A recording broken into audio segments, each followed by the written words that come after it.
आदाब मुंसिफ टीवी में आपका इस्तकबाल है। मुंसिफ जोहार की खबरों के साथ मैं हूं मोनी सनवर। देखेंगे तमाम बड़ी खबरें। आगाज हेडलाइंस के साथ। सुर्खियों को पेश करने में ताउन किया है डॉक्टर ऑर्थो ऑयल के साथ साथ डॉक्टर ऑर्थो कैप्सूल्स साथ लेना ना भूलें। बजट सत्र के समापन पर सीएम ने विकसित झारखंड बनाने का संकल्प दोहराया। बोले ये सत्र झारखंड की दिशा तय करने वाला सत्र।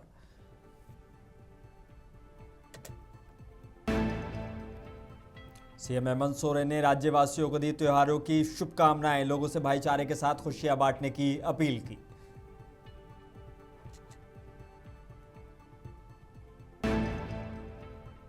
रांची में चैत्र नवरात्रि की धूम। मां शैलपुत्री की पूजा के लिए मंदिरों में उमड़ी श्रद्धालुओं की भीड़।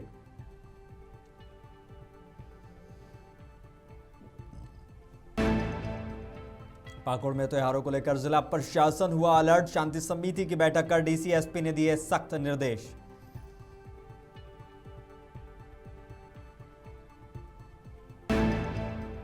और पाकुड़ में पुलिस को मिली 11 पेट्रोलिंग वाहनों की नई ताकत। कानून व्यवस्था मजबूत करने की दिशा में बड़ा कदम।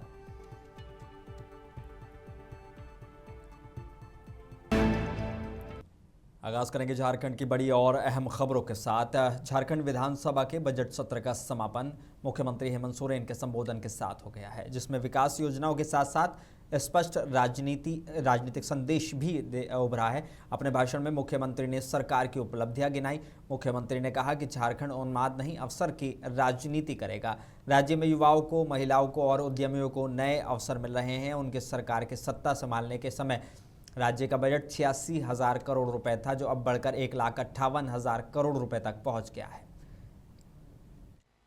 जब हम सब लोगों को इस राज्य को सेवा करने का मौका मिला, उस समय अध्यक्ष महोदय झारखंड का बजट लगभग 86,000 करोड़ रुपया था और आज ये बढ़कर अध्यक्ष महोदय 1,58,000 रुपये, आज 58,000 करोड़ रुपए हो गया था।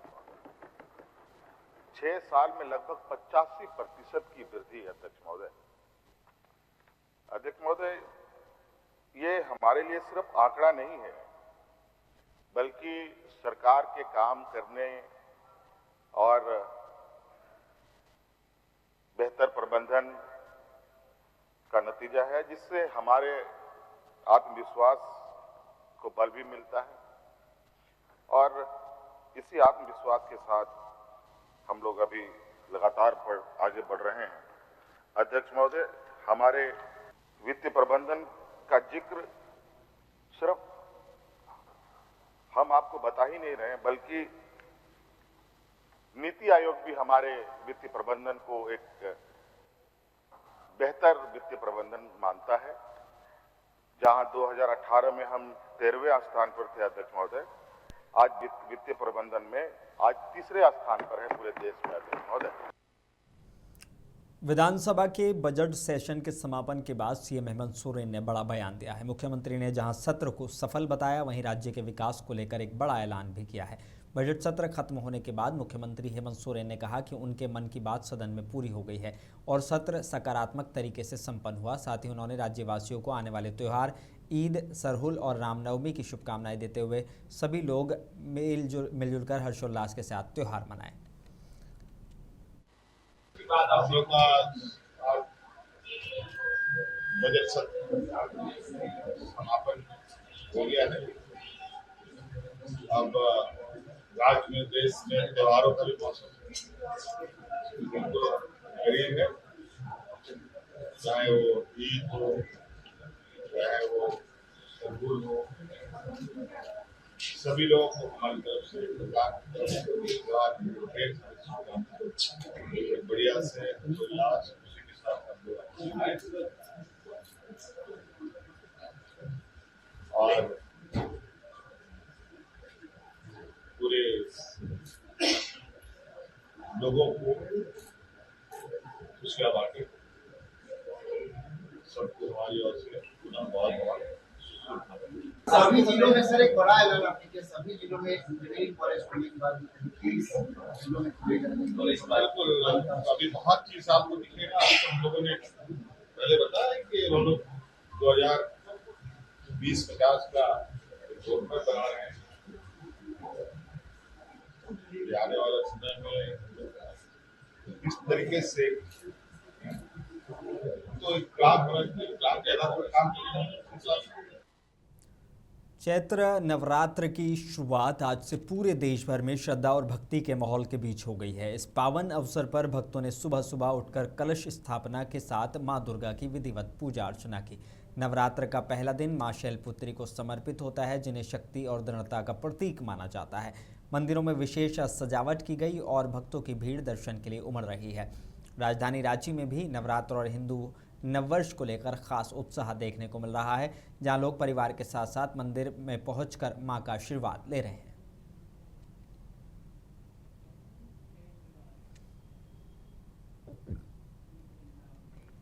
और पाकुड़ में रामनवमी, ईद और सरहुल को लेकर जिला प्रशासन पूरी तरह अलर्ट मोड में है। डीसी मनीष कुमार और एसपी निधि द्विवेदी की अध्यक्षता में शांति समिति की बैठक में क्लियर गाइडलाइन जारी किए गए।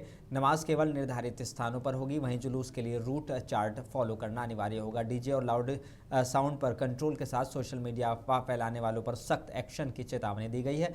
प्रशासन ने लोगों से अपील की है कि त्यौहार प्यार, शांति और भाईचारे के साथ मनाएं।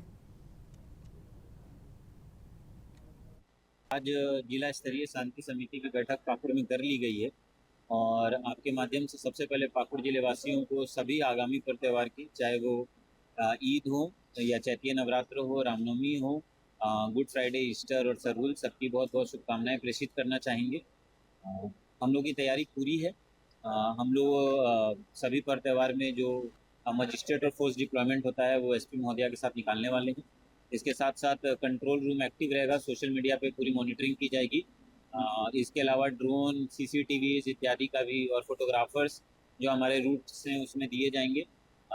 सभी जो अखाड़े हैं जिनके द्वारा जुलूस निकाला जाएगा वो भी थाना में अपना अपना रूट चार्ट और टाइमिंग दे रहे हैं। जितने भी हमारे रजिस्टर्ड अखाड़े हैं जो अपना निकालेंगे उनके साथ डिस्कशन वार्ता हो गई है। आगामी ईद, सरहुल और रामनवमी को लेकर सभी थाना क्षेत्रों में शांति समिति की बैठक संपन्न हो चुकी है और आज हम लोगों ने जिला स्तरीय शांति समिति बैठक की है। तीनों त्योहारों को मिलाकर निश्चित दिनों पर कुल मिला के लगभग 370 पुलिस पर्सनल्स का डिप्लॉयमेंट रहेगा। हमें मुख्यालय स्तर से 100 होमगार्ड भी आमंत्रित हो चुके हैं, जिन्हें कॉलअप करेंगे उपायुक्त महोदय। और सभी थाना क्षेत्रों में मिलाकर अराजक जो तत्व हैं उन पर भी हम लोग निरोधात्मक कार्रवाई कर रहे हैं। गढ़वा में अपकमिंग फेस्टिवल्स रामनवमी, ईद और सरहुल को लेकर जिला प्रशासन पूरी तरह अलर्ट नजर आ रहा है। उपायुक्त दिनेश यादव और एसपी अमन कुमार की मौजूदगी में जिला स्तरीय शांति समिति की बैठक हुई, जिसमें भाईचारा बनाए रखने पर जोर दिया गया। बैठक में बिजली, पानी, हेल्थ और सफाई जैसे बेसिक अरेंजमेंट्स को लेकर ज़रूरी निर्देश दिए गए। वहीं डीजे पर बैन और सोशल मीडिया पर स्ट्रिक्ट निगरानी की बात भी कही गई है। प्रशासन और शांति समिति ने लोगों से अपील की कि त्यौहार खुशियों के साथ मनाएं, मगर जिम्मेदारी के साथ भी मनाया जाए। जामताड़ा पुलिस ने साइबर फ्रॉड के एक संगठित गिरोह का पर्दाफाश करते हुए 6 आरोपियों को गिरफ्तार किया है।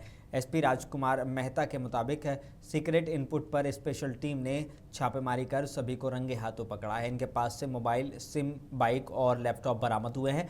ये लोग गूगल पर फेक कस्टमर केयर नंबर डालकर लोगों को ट्रैप करते थे। पुलिस के मुताबिक गिरोह का मास्टरमाइंड करोड़ों की ठगी कर चुका है। फिलहाल सभी आरोपी न्यायिक हिरासत में हैं। जामताड़ा जिला अंतर्गत साइबर थाना के द्वारा जो है हम लोग को लगातार ये सूचनाएं प्राप्त हो रही थी कि जामताड़ा के कर्माटाड़ थाना अंतर्गत में जो है साइबर क्राइम किया जा रहा है। इस आलोक में राजेश मंडल पुलिस निरीक्षक तथा उनकी team Amit Kumar Ram cyber inspector के नेतृत्व में एक टीम जो है रेड किया था, जिसमें कर्माटाड़ थाना अंतर्गत में कजरा शिमला रोड है, उसमें हम लोगों ने पदमडी के पास में एक रेड की है, जिसमें अकाशिया पेड़ के जंगल में 6 लोगों को कल गिरफ्तार किया गया है, जो कि साइबर क्राइम रंगे हाथ करते हुए पकड़े गए हैं। सबसे बड़ी बात है कि इनके पास से जो साइबर क्राइम करने का जो तरीका है वह गूगल में कई कंपनी, फर्जी कंपनी, ई-कॉमर्स की कंपनियां बनाई जाती थी और उसके माध्यम से जो है उसमें कस्टमर केयर का नंबर दिया जाता था। जैसे ही उस कंपनी के नाम से या कोई आदमी सर्च करता था, उनका नंबर इनके तक आता था और उनसे वो कुछ फॉर्म फिलअप कराते थे। फॉर्म फिलअप कराने के बाद में फिर उनके डिटेल्स उनके पास आ जाता था, फिर वो साइबर क्राइम करते थे। पाकुड़ में लॉ एंड ऑर्डर को और मजबूत करने के लिए पुलिस को 11 नए पेट्रोलिंग बोलेरो वाहन मिले हैं। उपायुक्त मनीष कुमार और एसपी निधि द्विवेदी ने कलेक्ट्रेट परिसर से इन वाहनों को हरी झंडी दिखाकर रवाना किया है। डीसी ने कहा कि इससे पुलिस की एफिशिएंसी और रेस्पॉन्स टाइम बेहतर होगा, जिससे इमरजेंसी में फौरन एक्शन लिया जा सकेगा। वहीं एसपी ने बताया कि इन वाहनों की मदद से शहर से लेकर ग्रामीण इलाकों तक पुलिस की पहुंच और मजबूत होगी। ओवरऑल इससे जिले में सुरक्षा व्यवस्था को नई मजबूती मिलेगी। उसी कड़ी में पाकुड़ जिले को भी 11 गश्ती वाहन बोलेरो है जो कि और 18 अपाची बाइक्स मिली हैं, अलॉट हुई हैं। आज उन्हीं 11 गश्ती वाहनों को हम लोगों ने सभी थानों को अलॉट किया है और ये इस मंशा को हमारी और अगुआ सरकार की मंशा को भी सुदृढ़ करता है कि पुलिस सदैव जनता की सेवा के लिए तत्पर है और किसी भी आपात स्थिति से निपटने के लिए सुदृढ़ है। सो आई थैंक यू ऑल। और आपके माध्यम से मैं ये सूचित करना चाहूँगी कि ये बहुत ही सही टाइम पे हमें ये बाइक्स मिली हैं। सभी थानों को इसकी नितांत आवश्यकता थी। ना सिर्फ ये पेट्रोलिंग में इनका इस्तेमाल होगा बल्कि किसी भी आपात स्थिति से निपटने के लिए भी ये लैस रहेंगे। पाकुड़ जिले के जो हम लोग के मुख्यालय से इसके लिए हम लोग माननीय मुख्यमंत्री जी और झारखंड सरकार का धन्यवाद देना चाहेंगे। इससे हमारी जो सुरक्षा व्यवस्था है, विधि व्यवस्था को बहुत सुदृढ़ करने में एक मजबूती मिलेगी। इससे जो नाइट पेट्रोलिंग होती है उसको भी काफ़ी सशक्तिकरण मिलेगा और 11 गाड़ी के अलावा 18 अपाचे भी आने वाला है। तो बाइक पुलिसिंग जो खासकर अभी पर्व त्यौहार के समय में ये मिलना एक बहुत लाभदायक होगा जिलों के लिए और इसके लिए फिर से पूरी पुलिस के जो हमारे सीनियर ऑफिसर्स हैं और हमारे विशेषकर माननीय मुख्यमंत्री जी का बहुत आभार। इससे हम लोग आपकी सुरक्षा हमारी जिम्मेदारी जो टैगलाइन भी है इन गाड़ियों पर उसको बहुत अच्छे से कर पाएंगे। जमशेदपुर में बकरी चोरी कर भाग रहे गिरोह का ग्रामीणों ने भंडाफोड़ कर दिया है। परसुडी इलाके में एक जागरूक ग्रामीण की सूझबूझ से कार का पीछा कर आरोपियों को रोका गया। इस दौरान भीड़ ने एक आरोपी को पकड़ लिया जबकि 2 फरार होने में कामयाब रहे। कार की तलाशी में 12 बकरियां बरामद हुई हैं। पुलिस ने वाहन जब्त कर लिया है और पकड़े गए आरोपी से पूछताछ जारी है। गाड़ी का नंबर देखिए, मेरा मोबाइल में नोट है। आज हम गाड़ी के नंबर देखे डायरेक्ट गाड़ी स्टार्ट किया और पीछे आ गए। बकरी चोर करते हुए पूरा पारसुड़ी देखा गया हितकू से। यहाँ गाड़ी फंस गया। हाँ पूरा पहले हमको लगा सुंदरनगर जाएगा, सुंदरनगर थाना फोन किए थे लेकिन इधर भाग गया और फिर पीछे आ गया पूरा। ये लोग था कम से कम उस दिन था बोलेंगे 3-4 आदमी था, आज भी 3-4 आदमी था। पहले हम लोग वहाँ कुकड़ा में एक फाइट मारे थे गाड़ी को, इसका खिड़की टूटा नहीं, फिर वहाँ से दबा के आ गए। अब जो है ना उसमें स्लो किया था, हम एक फाइट मार दिया गाड़ी में, सोचे चाबी लेंगे लेकिन नहीं हुआ, फिर पीछा करते यहाँ पहुँच गए। जमशेदपुर के टाटा स्टील में कार्यरत ठेका कर्मी सत्यनारायण निषाद की संदिग्ध परिस्थितियों में मौत हो गई है। बताया जा रहा है कि बी शिफ्ट ड्यूटी के बाद गेट से निकलते वक्त वो अचानक गिर पड़े, जिसके बाद उन्हें TMH ले जाया गया जहां डॉक्टरों ने मृत घोषित कर दिया। घटना के बाद परिजनों में गहरा आक्रोश है और उन्होंने कंपनी प्रबंधन से मुआवजा और सहायता की मांग की है। फिलहाल मामले की जानकारी जुटाई जा रही है। 9:30 बजे आप लोग यहाँ पर ही आ जाइए, TMH पहुँच जाऊँगा। लेकिन अभी तक हम लोग 9:30 बजे यहाँ पहुँच चुके हैं लेकिन ठेकेदार का पता नहीं। वो सुपरवाइजर को भेजे हुए हैं कि जाइए बात करने के लिए। सुपरवाइजर से हम लोग क्या बात करें जब आप मालिक हैं, खुद आप मालिक बोले हैं कि हम बात करेंगे करके, क्योंकि सुपरवाइजर से बात करके कोई फायदा नहीं है। मालिक जो भी रहेगा, जो भी उचित यहाँ जो भी होगा मांग, वो अपना पूरा करेंगे सामने। अगर मांगे नहीं पूरी होती तो क्या कीजिए? फिर गेट जाम करेंगे।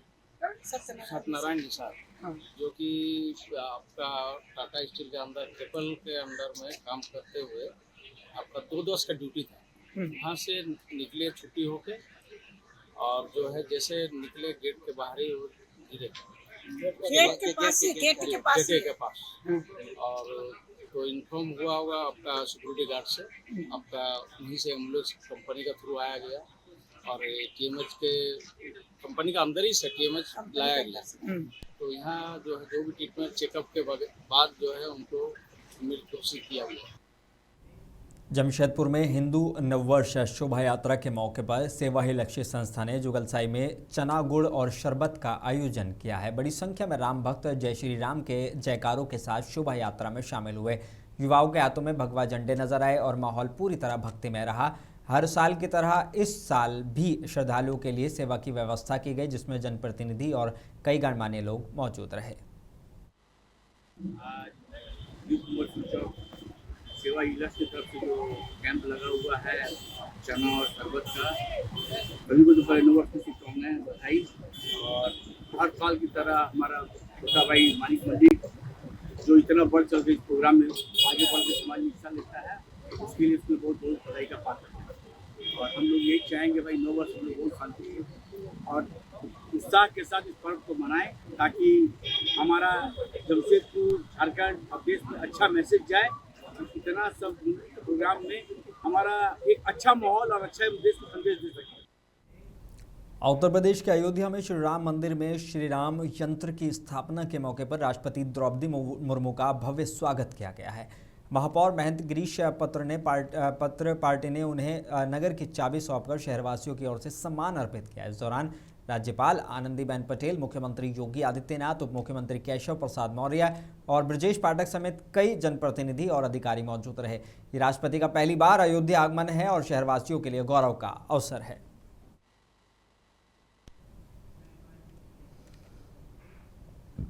जिला वाराणसी में समाजवादी पार्टी महिला सभा की प्रदेश अध्यक्ष रीबू श्रीवास्तव के नेतृत्व में गैस सिलेंडर की भारी कमी और बढ़ती कीमतों के खिलाफ जोरदार प्रदर्शन किया गया।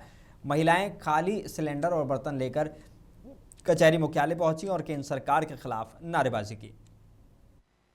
पूरे देश में और साथ साथ उत्तर प्रदेश में भी जो गैस की किल्लत हो रही है, ये किल्लत अपने आप आई नहीं है, बल्कि भाजपा सरकार द्वारा लाई गई है। इसी के विरोध में समाजवादी पार्टी की महिला सभा आज पूरे प्रदेश में जिला मुख्यालयों पर धरना प्रदर्शन कर रही है। और जो महिलाएं घरों में भी बैठी हैं या महिलाएं कभी भाजपा को वोट दी होंगी, आज वो सभी महिलाएं परेशान हैं गैस की किल्लत से। ये सरकार कभी ये वादा करती थी कि त्योहारों में मुफ्त में गैस बांटेंगे, वो तो दूर, जब फ्री में गैस देने की बात करती थी वो भी दूर, सब्सिडी देने की बात की थी वो भी खत्म, बल्कि गैस के सिलेंडर का दाम बढ़ से बदतर होता चला जा रहा है। और ये जो अभी जो ये गैस का किल्लत हुई है, ये टोटल हमारी गवर्नमेंट की विदेश पॉलिसी जो है वो गड़बड़ है, इसलिए ये गड़बड़ हुई है। और जो लगातार आप ये भाजपा के लोग ये अंधभक्त कहे चले जा रहे हैं कि कहीं किल्लत नहीं है, ये प्रोपोगेंडा है, तो बताइए इस काशी में हम लोग रहते हैं, यहाँ के प्रधानमंत्री, संसद, यहाँ के सांसद हैं, इसी क्षेत्र में अन्न क्षेत्र जो है,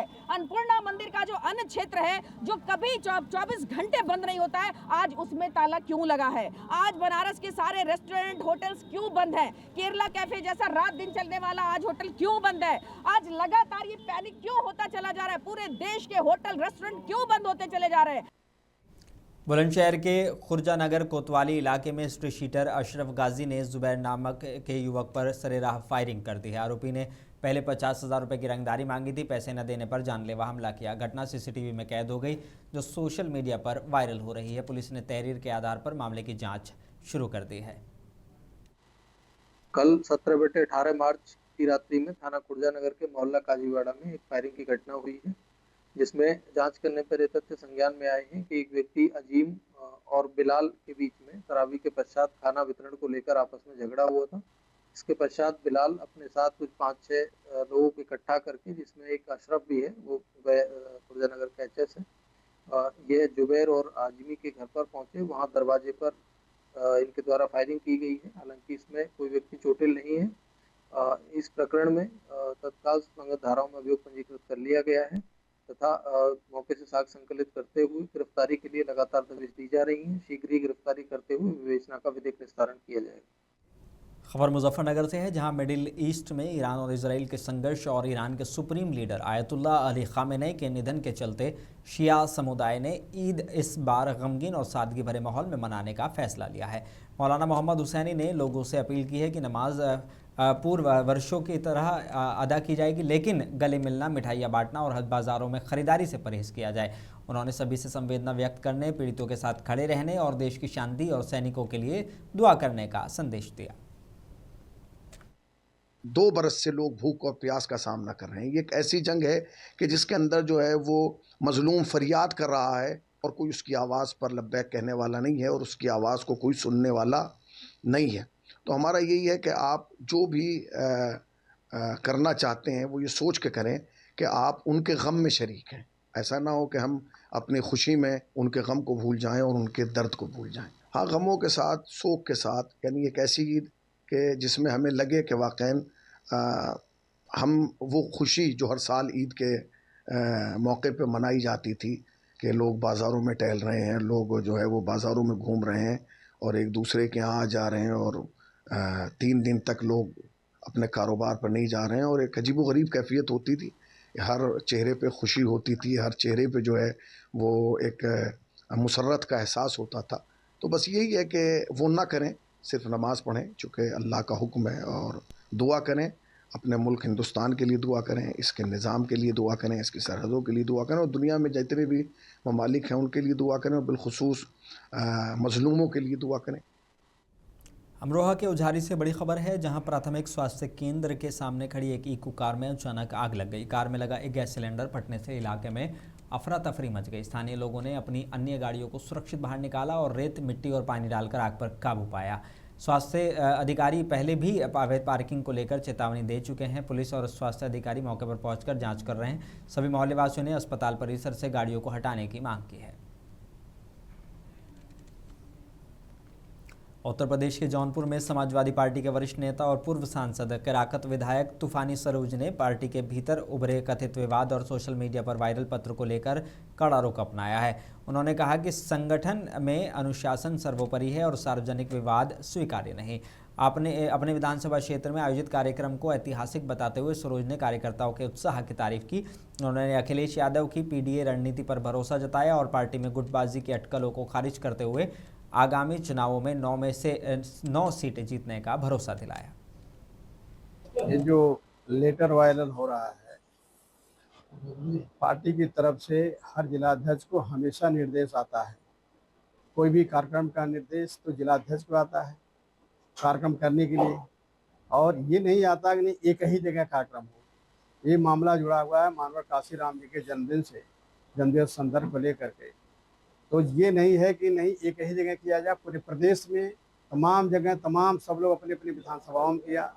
तमाम पूर्व मंत्रियों ने अपने अपने जगह पे कोई मैरिज लॉन बुक किया, कोई मैरिज हॉल बुक किया, सब लोगों ने किया। जैसा सोशल मीडिया में देखने के लिए मिला जो है, ये अनुशासनहीनता तो जिलाध्यक्ष ने किया। जिलाध्यक्ष को पत्र लिखने का अधिकार प्रदेशाध्यक्ष को है।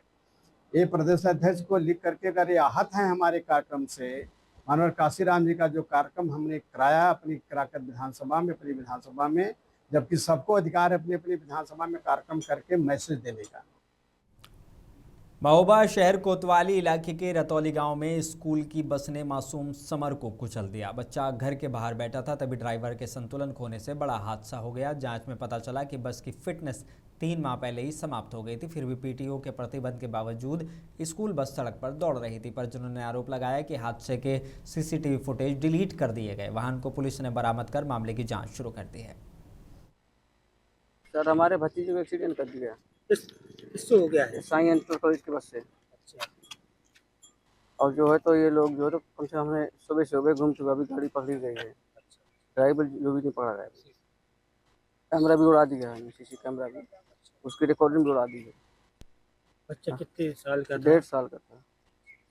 क्या चाहते हैं आप? हमें क्या हिसाब मिलना चाहिए सर। कासगंज के गंजुंडवारा नगर में आयोजित ईद महोत्सव का उद्घाटन राज्य महिला आयोग की सदस्य रेणु गौड़ ने फीता काट कर किया है। इस अवसर पर उन्हें पुष्प और अशोक स्तंभ का मोमेंटो देकर सम्मानित भी किया गया। प्रदर्शनी 15 मार्च से 15 अप्रैल 2026 तक चलेगी और बच्चों के लिए पहली बार कश्मीर वैली और मनाली थीम पर लाइव शो, झूले, नाव, जंपिंग, खेल और खाने पीने के स्टॉल लगाए गए हैं। महिलाओं के लिए कपड़े और श्रृंगार सामग्री की दुकानें भी हैं। सुरक्षा व्यवस्था के पुख्ता इंतजाम किए गए हैं। देखिए, जनपद कासगंज में क्षेत्र गंजडोरवारा में जो ईद महोत्सव का आज कार्यक्रम का शुभारंभ मेरे द्वारा किया गया है, इसके लिए मैं गंजडोरवारा के समस्त भाई बंधुओं को, माता बहनों को ईद की व नवरात्रों की हार्दिक शुभकामनाएं मैं बधाई देना चाहूँगी और बहुत बहुत धन्यवाद देना चाहूँगी अपने पत्रकार बंधुओं का, जो आकर के इस कार्यक्रम में बढ़ चढ़कर उन्होंने भी मेरे साथ भाग लिया है। तो ये महज एक कार्यक्रम नहीं है, बहुत सोच समझ के ये कार्यक्रम रखा गया है, क्योंकि इस महोत्सव में जो बच्चों की बोर्ड की परीक्षाओं को ध्यान में रखा गया है, ये बहुत बड़ी बात है कि बच्चों के हाई स्कूल इंटर के जो परीक्षाएं थी वो 25 तारीख को पूर्ण रूप से समाप्त हो जाएंगी। तो इससे बच्चे भी एक महीने इस आयोजन का पूरा आनंद ले सकेंगे। झांसी से बड़ी खबर है, जहां फर्जी दस्तावेज बनाकर फसल बीमा की राशि हड़पने वाले 3 आरोपियों को गरौठा और प्रेमनगर पुलिस ने गिरफ्तार किया है। आरोपियों के कब्जे से कंप्यूटर, सीपीयू और 1 लाख रुपए की नकदी बरामद हुई है। पुलिस ने मामले का खुलासा तब किया जब सांसद अनुराग शर्मा की जमीन की फर्जी खतौनी बनाकर बीमा राशि हड़पी गई। पुलिस मास्टरमाइंड मुकेश सिंह की तलाश कर रही है। अवगत कराना है कि झांसी के 2 थाने प्रेमनगर और गरौठा में दिसंबर 2025 में एक मुकदमा लिखा गया था। ये मुकदमा डिप्टी डायरेक्टर एग्रीकल्चर की जांच के आधार पर लिखा गया था, जिसमें ये निकल के आया कि जो फसल बीमा योजना है सरकार की, उसमें एक बड़े पैमाने पे स्कैम चल रहा था, जिसमें अभियुक्तगण जो है अलग अलग रोल निभा रहे थे। कुछ लोग थे जो कंप्यूटर के द्वारा खतौनी और बाकी जो भी भूमि के प्रपत्र हैं उनको फोर्ज कर रहे थे। कुछ अभियुक्त इसमें गांव से इकट्ठा करके लोगों का आधार, बैंक पासबुक इकट्ठा करके उसको फोर्ज करके अपलोड कर रहे थे। तो आज हमने जो 3 अभियुक्त को गिरफ्तार किया है, एक प्रेमनगर से गिरफ्तार हुए हैं ऋतिक तिवारी, ये डकौर जालौन के रहने वाले हैं, और 2 अभियुक्त जो हैं गिरफ्तार हुए हैं गरौठा से, एक भूपेंद्र है और एक पारस नायक, ये दोनों जालौन उरई के रहने वाले हैं। इसमें यह निकल के आया है कि भूपेंद्र जो है वो कंप्यूटर के माध्यम से सारे खतौनी को फोर्ज करता था, और ऋतिक और पारस नायक ये गांव के करीब 50-60 लोगों को इकट्ठा करके इनका बैंक पासबुक, आधार लेके इन्हें अपलोड करता था। उत्तर भारत की खबरों में बस इतना ही। मुझे दीजिए इजाजत, बने रहिए मुंसिफ टीवी के साथ।